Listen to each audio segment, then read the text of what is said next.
In the cold, silent dark of the outer galaxy, a small planet named Vale 3 was dying. The skies above the planet were filled with smoke.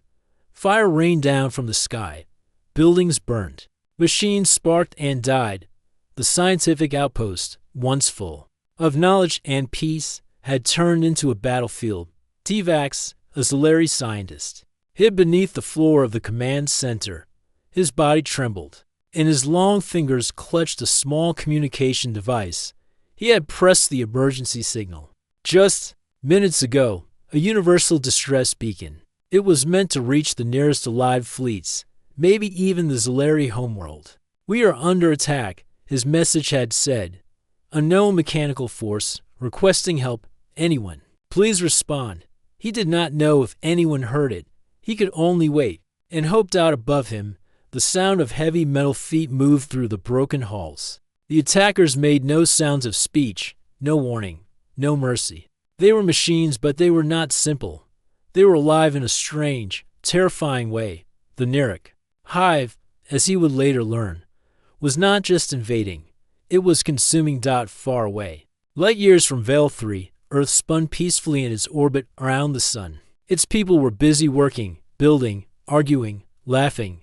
Many did not know about the greater galaxy. Earth had only joined the stars 50 years ago, and though it had advanced quickly, it was still seen as young and strange by the older spacefaring species. The galaxy called it a death world, a place too dangerous for most life.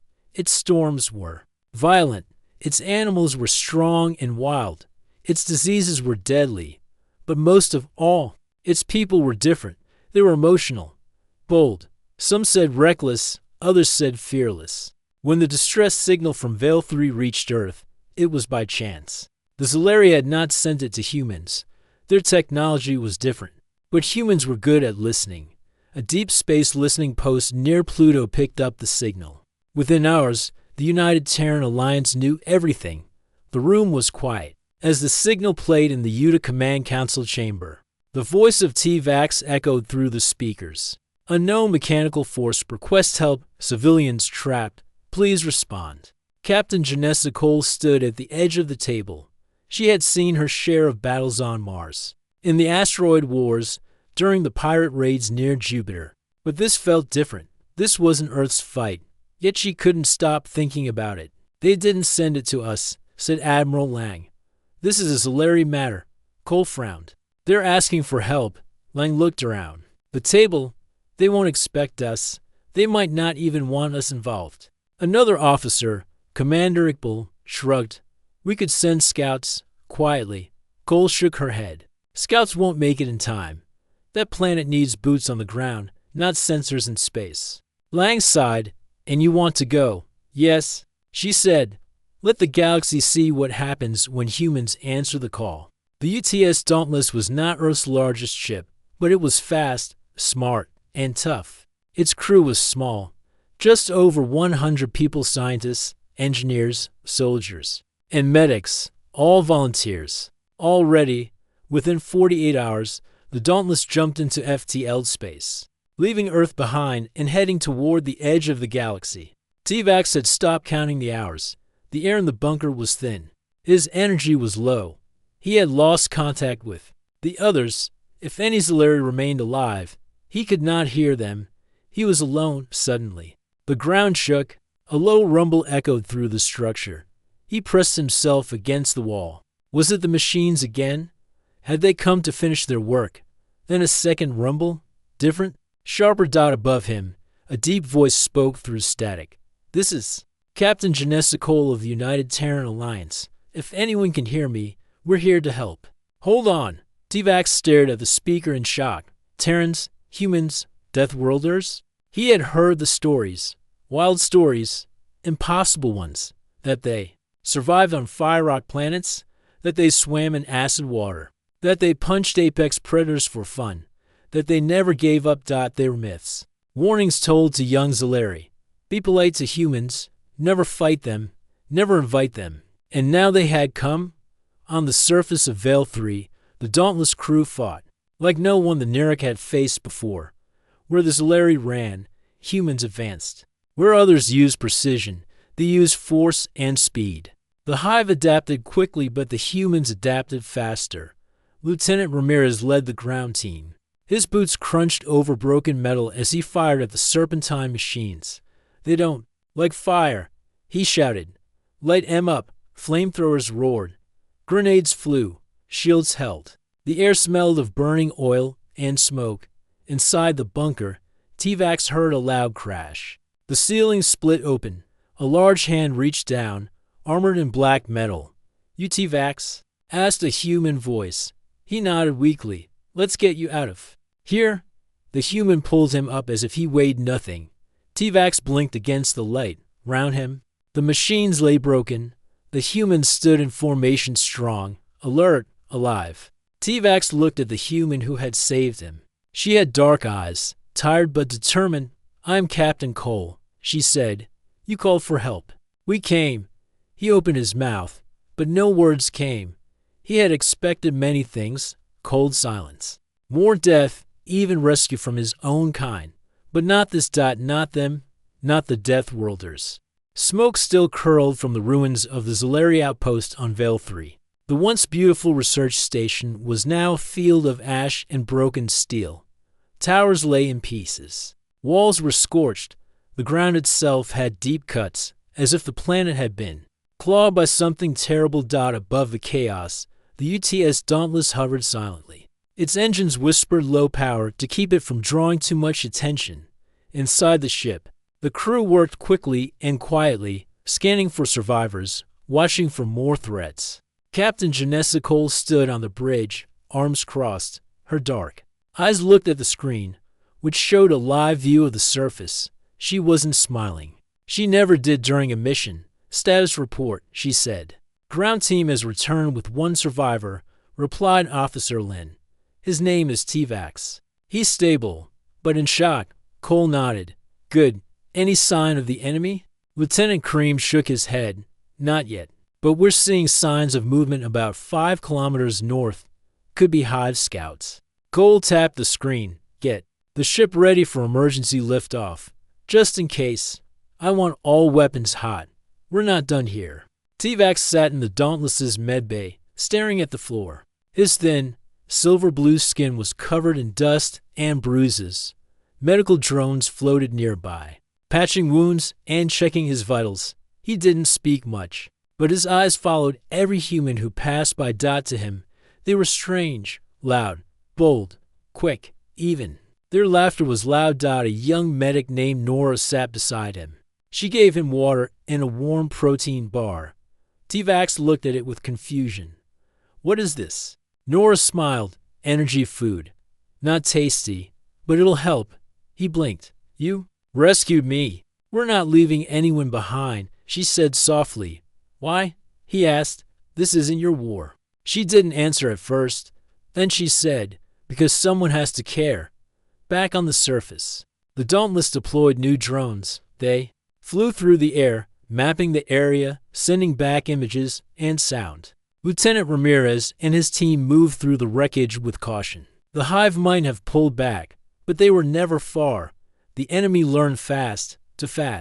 Ramirez looked around. This wasn't just an attack.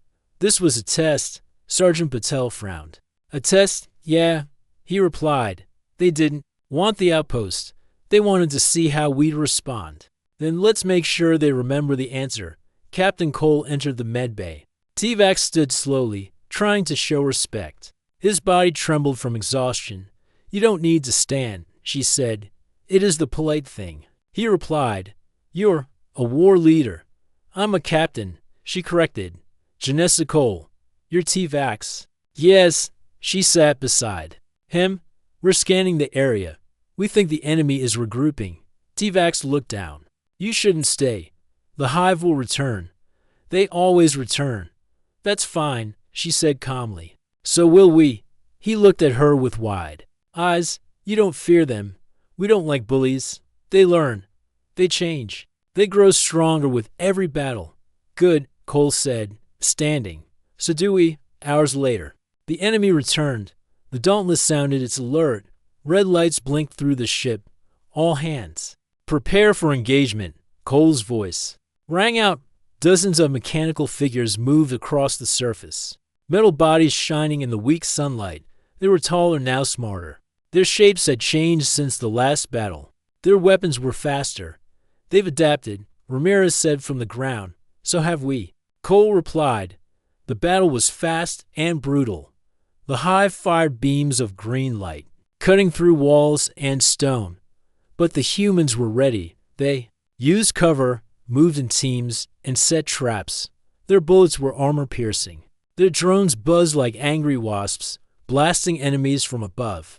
One hive unit tried to flank the Dauntless, crawling like a spider with glowing red eyes. Sergeant Patel threw any MP grenade under it.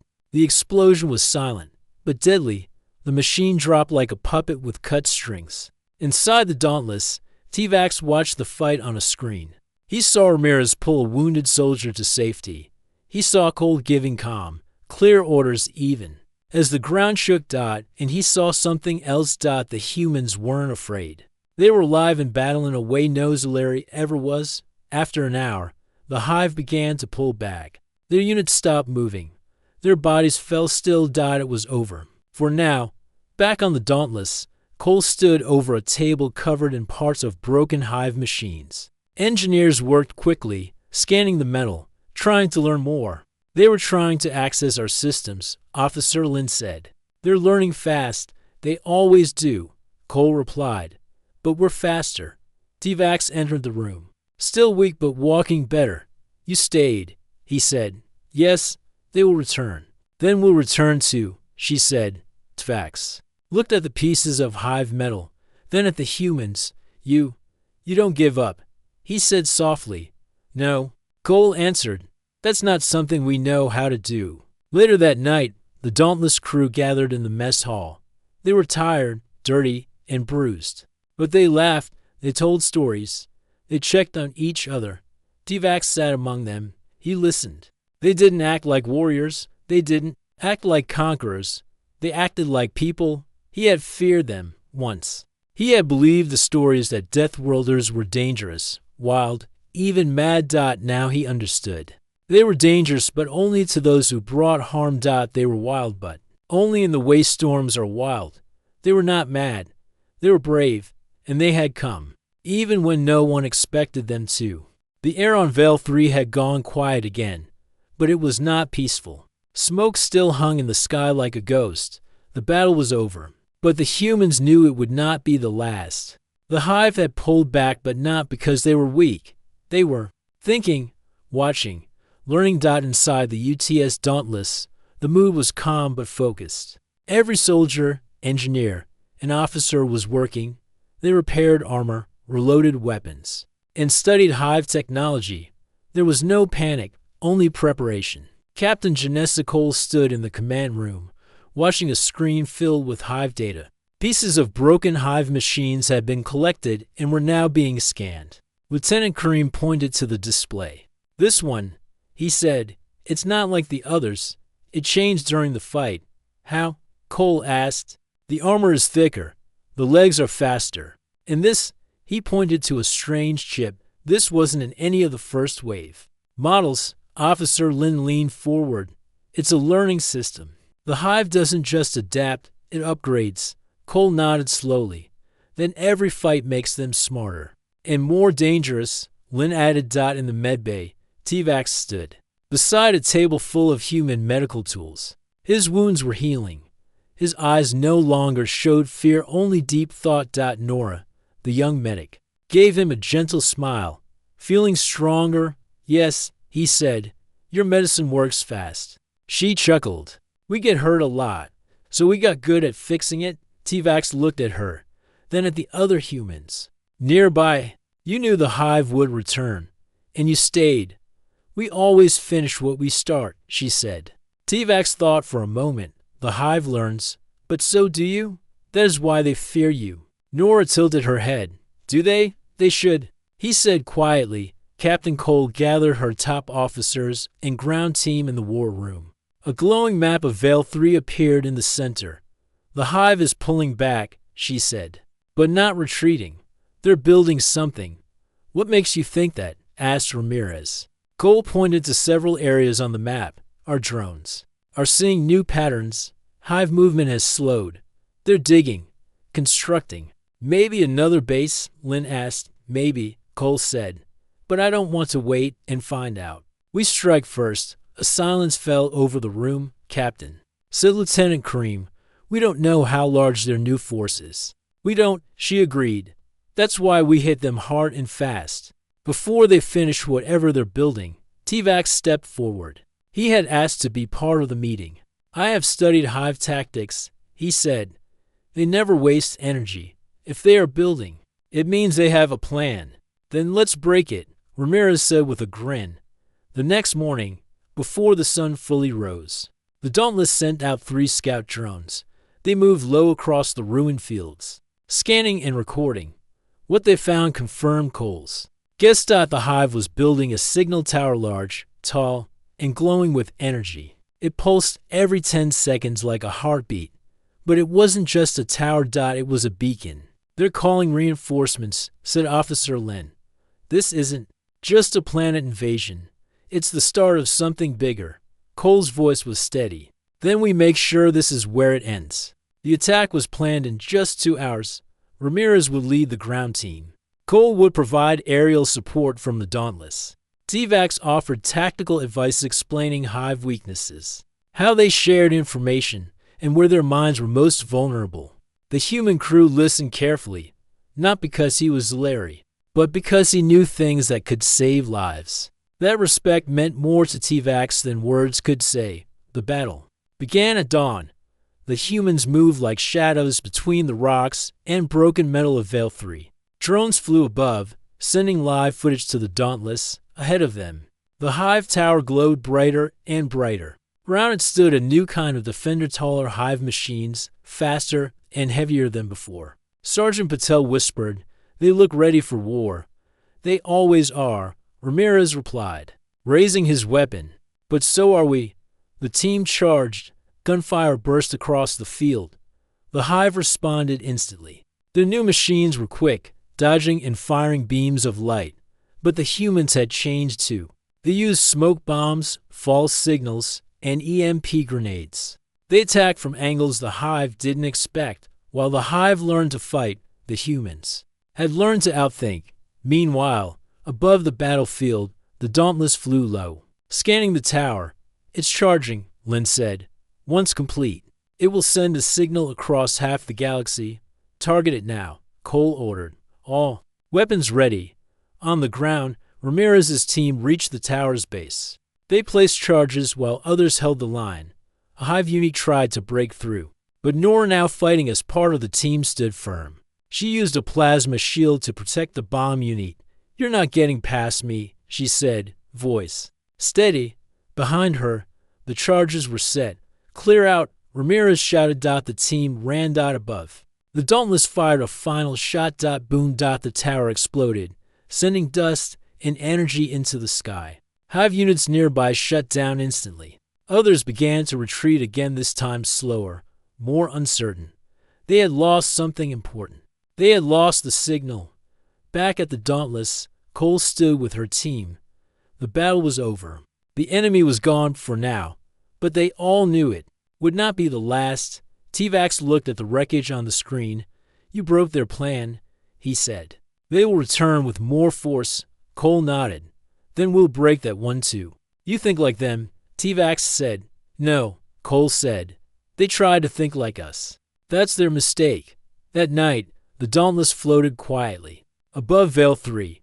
Repairs continued. Rest came slowly. But hope had returned. T-Vax sat by a window, watching the stars. For the first time, he felt safe, not because the danger was gone, but because the humans refused to back down. He whispered to himself. They did not expect Deathworlders to notice, but they did more than notice. He looked up at the stars again. They came, and they stayed. The sky above Veil 3 had been quiet for 3 days. To quiet, the UTS Dauntless floated just above the ground, still circling the destroyed Hive beacon site. The ship's hull had new scars, black burns, broken panels, but it was still standing. Inside, the crew worked harder than ever. Engineers repaired systems. Soldiers checked weapons. Medical staff rested only for short hours. Captain Janessa Cole stood on the bridge. Her eyes locked on the stars. "They're coming," she said. "How can you be sure?" asked Officer Lin. Cole didn't take her eyes off the sky. "Because we heard them. The Hive doesn't forget that." T-Vax walked through the ship's lower deck, observing the humans closely. He had never stayed with another species this long. Every day, he learned something new. He had seen their strength in battle. Yes, but what amazed him more was how they treated each other. They joked, even when afraid. They argued, but stood side by side. They helped without asking for anything. To him, they were still a mystery. He reached the engineering bay, where Sergeant Patel and a young technician were building something strange. "What is that?" T-Vax asked. "A portable disruptor," Patel replied. "Hive machines hate it." T-Vax looked at the small device. "Your technology is creative." Patel grinned. "That's a nice way of saying messy, but it works." T-Vax chuckled, a quiet sound. The first time he had laughed since the attack. That night, the stars lit up. But not with beauty. Flashes of light appeared in the sky, bright, blue-white bursts like sudden lightning. "Captain," shouted Officer Lin. "Multiple warp signatures?" "Dozens, no, hundreds." Cole turned toward the screen. Her face remained calm, but her voice grew firm. "Red alert, all hands to battle stations." T-Vax stepped into the command room just in time to see it. The Hive had returned, but this time, it was not just scouts or small machines. This was a full invasion fleet. Giant Hive carriers floated in orbit. Swarms of small, winged machines flew in front of them like insects, the screen filled with red warnings. They learned from the last fight. Lin said, "They brought everything." Cole clenched her jaw. "So will we." The Hive launched the first wave at sunrise. They came from the sky like a black storm, machines of all shapes and sizes. Crawlers, flyers, spider-like walkers, and something new, floating units with energy shields. Ramirez led the ground team once more. They were fewer now, and tired, but their spirits burned bright. "Hold the line," he shouted. Nora stood beside him, blaster in hand and shield on her arm. She was no longer just a medic. She was a fighter now. Above them, the Dauntless fired plasma bolts into the sky. It hit many, but not all. The Hive dodged, weaved, adapted. "They're faster," Lin warned from the bridge. "They're changing midair." Cole stared at the screen. "They've copied some of our tactics. They're learning from us now," Lin said. Cole gave a sharp smile. "Then let's give them something painful to remember." The battle stretched for hours, on the ground. The humans fought with everything they had: EMP mines, flame traps, old-fashioned explosives, and even metal spikes planted in the dirt. Still, the Hive pushed forward. One of the new floating units charged a shield and sent a powerful blast into the Dauntless's right engine. The ship shook violently. "Engine 3 offline," shouted Engineering Chief Morales. "Reroute power." Cole ordered. "We stay in the air." Meanwhile, T-Vax helped in the data room. He searched Hive signals, trying to find a pattern. A weakness. He found something strange. "Captain," he said, calling through the intercom. "They're not just attacking. They're trying to connect." "Connect to what?" Cole asked. "To you?" He replied. "They want your ship, your systems, your strategies." Cole froze for a second. Then she turned to Lin.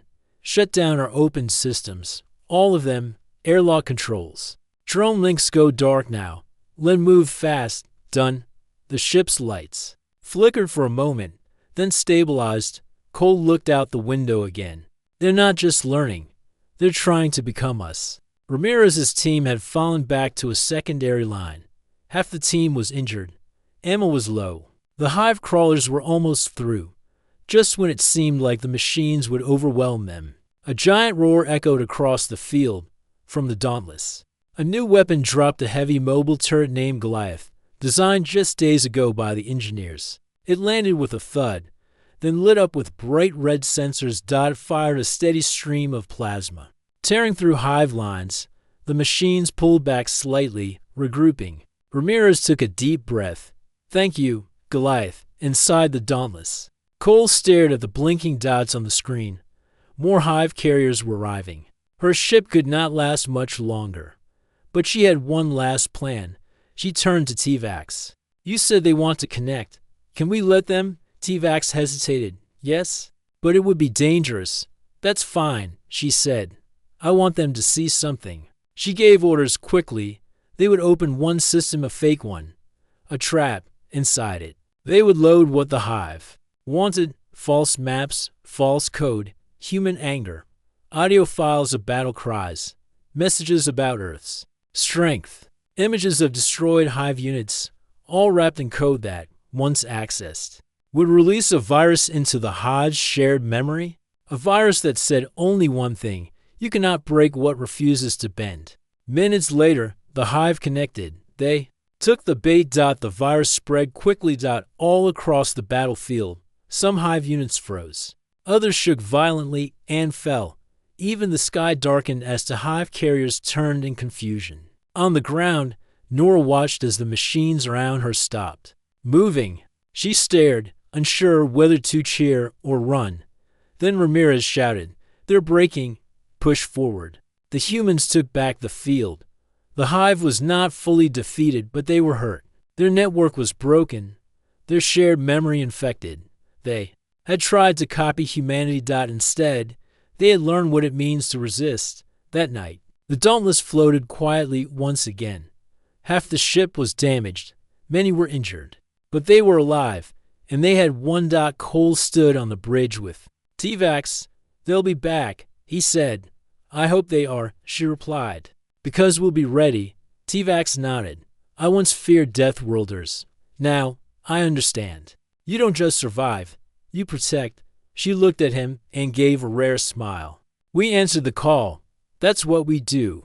The smoke had cleared over Veil 3, but the air still smelled of battle-burnt metal, scorched soil, and shattered hope. The UTS Dauntless hovered low above the ground. Its hull damaged but still shining with purpose. Round it, humans worked, quickly repairing systems, healing wounds, and watching the sky. The hive had pulled back again, but everyone knew the silence wouldn't last long. Inside the ship, Captain Janessa Cole stood in the strategy room, surrounded by her officers and allies. The large display in front of them showed glowing red signals. All hive ships, too many. Lieutenant Cream zoomed out the map. There are more of them on the way, a whole fleet, spread across systems. This wasn't just an invasion, it was a test. T-Vax stood nearby, arms crossed, eyes serious. They came to see how strong we are. Now they will bring everything they have. They think we're alone, Cole said calmly. They think Earth stands by itself. She turned toward the group. They're wrong. Back on Earth, deep within the United Terran Alliance Command Center, Cole's message was playing across every major screen. They're coming. Send the wolves. The room fell into silence after the recording ended. Admiral Lang stood slowly. They've held Veil 3 for 2 weeks, with half a ship, outnumbered, outgunned, another officer said, and they still broke the hives. Signal. Lang nodded. It's time. He pressed a single button. Across the planet, alarms rang out, not of fear, but of unity. Earth's fleet was being called. Within hours, ships began to rise from hangars all across Earth, Mars, and even the moons of Jupiter and Saturn. These weren't just warships. These were the best humanity had: dreadnoughts, cruisers, carriers, and hundreds of fighters. Each ship carried the same symbol, a blue Earth rising over stars, surrounded by the words, "We come when called." On Veil 3, the Dauntless crew prepared for one last stand. Cole gathered them all in the main hall. Soldiers, engineers, medics, pilots, even T-Vax. You've all done more than anyone ever expected, she began. But the hive is not finished. They've sent word across the galaxy. This planet is only their first step. The room was quiet, eyes locked on her. We were the first to answer the call. We won't be the last. She turned toward T-Vax. And we won't stand alone. T-Vax stepped forward. I have sent a message to the Zalari High Council. I told them what I saw, what you did. They are afraid, but now they are watching. Cole nodded. Let them watch. and let them see what Deathworlders can do when we unite. The next day, the hive returned, but they were not alone. New ships. Larger ones, carriers with dark energy fields, machines with glowing eyes and wings of fire. They came like a storm from the stars. But this time, humanity was ready. And they weren't alone either. The UTS Thunderchild, Earth's most powerful dreadnought, entered orbit with dozens of support ships. Its arrival lit up the sky. From the dark space behind it, more ships arrived, other Terran fleets. Martian carriers, orbital fighter wings, and defense platforms built in secret years ago. The sky above Vale 3 turned into a battlefield before. The first shot was fired. Cole smiled as she watched the radar. They answered. The hive struck fast, sending waves of flying machines toward the surface. But now, humanity had air support. Dozens of Terran fighters screamed through the atmosphere, blasting enemy units out of the sky. On the ground, Ramirez's team was joined by fresh troops, soldiers in heavy armor, supported by rolling tanks and aerial drones. Formed a strong line, Nora moved between squads, treating the wounded. But this time, she had helped medbots, supplies, and more medics. She wasn't the only one anymore. T-Vax stood near the Dauntless, watching it all with wide eyes. For so long, the galaxy had feared humans. Now he understood why. They didn't come to conquer. They came to protect. Above the planet, the UTS Thunderchild engaged the Hive's main fleet. The ship's voice echoed through the communication lines. This is Earth's response. We stand with Vale 3. Plasma cannons fired. Defense fields lit up. Hive ships exploded in the cold of space. For the first time, the Hive faltered. They had expected fear. They had found resistance.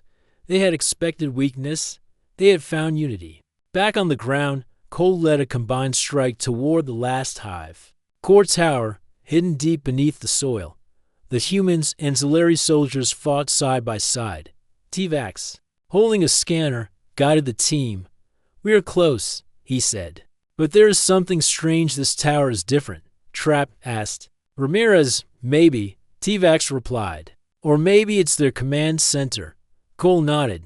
Then we end this. They reached the tower and found a strange machine in the center. It was pulsing not just with power, but with thought. It was a hive mind node. They're trying to become one, T-Vax whispered. They want to grow beyond machines. Cole placed a charge on the structure.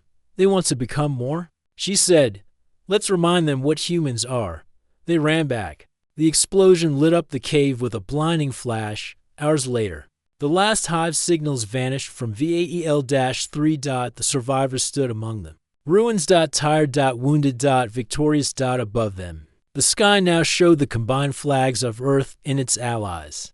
The message was clear. Humanity had arrived, and it stood with those in need.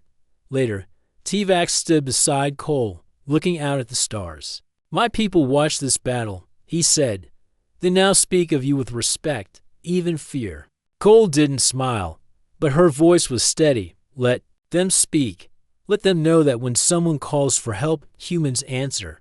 T-Vax looked at her, then at the repaired Dauntless. You are more than soldiers. You are protectors. No, Cole said.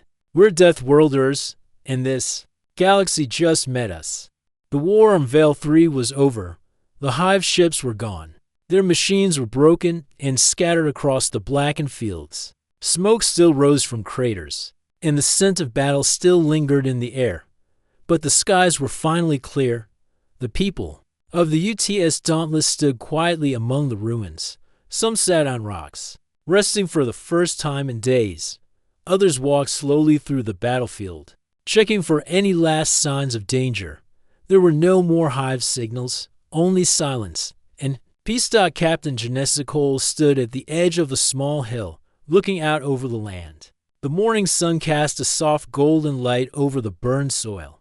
A few green leaves poked through the dirt, life trying to return. Behind her, Officer Lynn approached, carrying a small data pad. All sectors cleared, he said. No hive activity detected in the last 12 hours. Cole nodded. Good. He hesitated, then said, An Earth command has sent a message. The galaxy has seen what happened here. The whole universe is talking about the humans of Veil 3. Let them talk, Cole replied. Inside the Dauntless, T-Vax stood in the war room, watching a live feed of news broadcasts from across the galaxy. Zolari news anchors were reporting about the Terran fleet's arrival.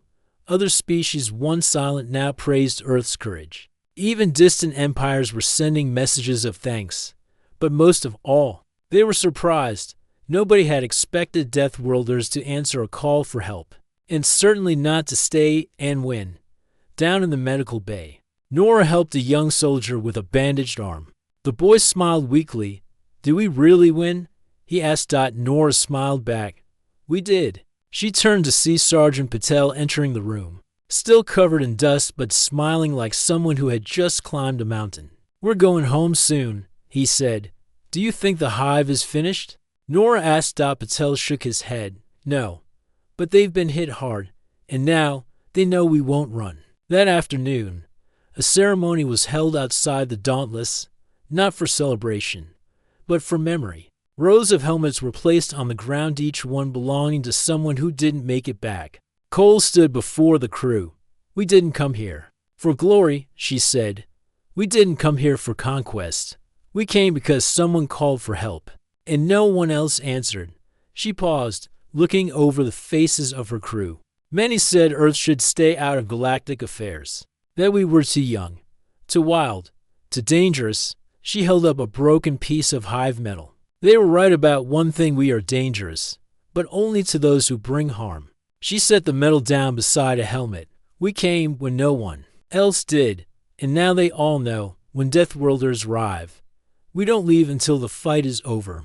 The crew stood in silence. Some saluted, some wiped tears. All of them stood tall. Later that evening, T-Vax sat with Cole at the edge of the camp. The stars above were peaceful now. No enemy ships, no hive shadows. Just light, soft, quiet, distant. "I once feared your kind," T-Vax said. Cole raised an eyebrow. "Only once," he chuckled. "Well, maybe a few times." She smiled, just a little. "I believed the stories," T-Vax continued, "that humans were wild, dangerous, unpredictable. And now I've learned those stories were true." Cole didn't argue. "But they forgot something," he said. "What's that?" "That you are also loyal, brave, and when you protect someone, you protect with everything you have." Cole looked up at the sky. "We're not perfect," she said, "but we try. That's what matters." 3 days later, the Dauntless was finally ready to leave VAEL-3. Other ships would stay behind, science teams, builders, diplomats. The planet would heal, and it would remember. As the Dauntless rose into the sky, its engines glowed with steady power. The crew stood at the windows, watching the ground fade away. Some were smiling, some were quiet. All of them knew this mission had changed them. Back on Earth, news of Veil 3 spread across every city. In every screen, children wore shirts with the Dauntless symbol. Veterans spoke of Captain Cole's leadership.